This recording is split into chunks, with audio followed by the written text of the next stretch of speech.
So guys, sisimulan natin siya dito sa pinaka-upuan niya.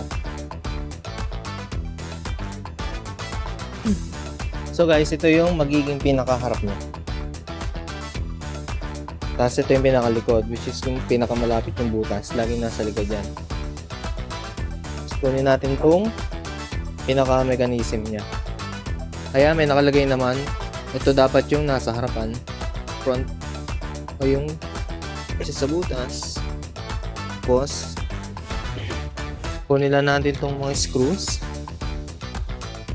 So guys, ang screw pala na gagamitin natin dito, yung half inch ulit. Apat na half inch. Ito, apat na half. So tara, kabit na natin.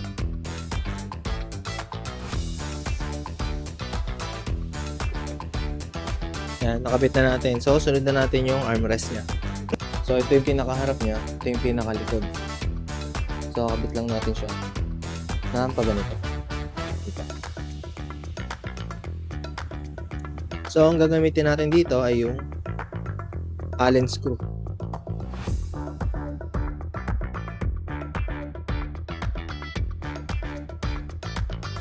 So same process lang tayo sa kabila guys.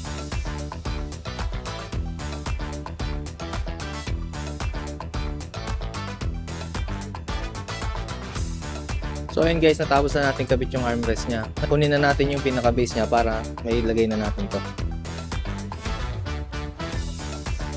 So ganyan na siya. Same lang ng mga previous video ang pagkabit ng base dito. So kabit na natin yung pinaka-backrest.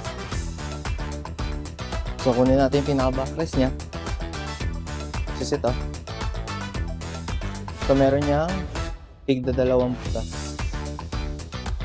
So ngayon, papasok mo. Tatapat lang natin siya dito. Yan. Tapos, screwan na natin. So, yung Allen screw na gagamitin natin ay yung half inch ulit.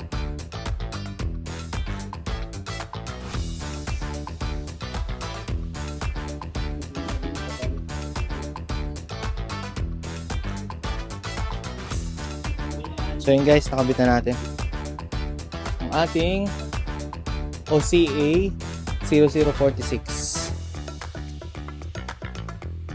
So, guys, test na natin siya kung gumagana lahat. So, test ulit natin yung lift niya.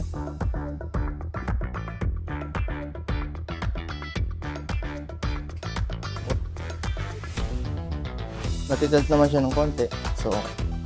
So ulit. Ito ang ating OCA 0046.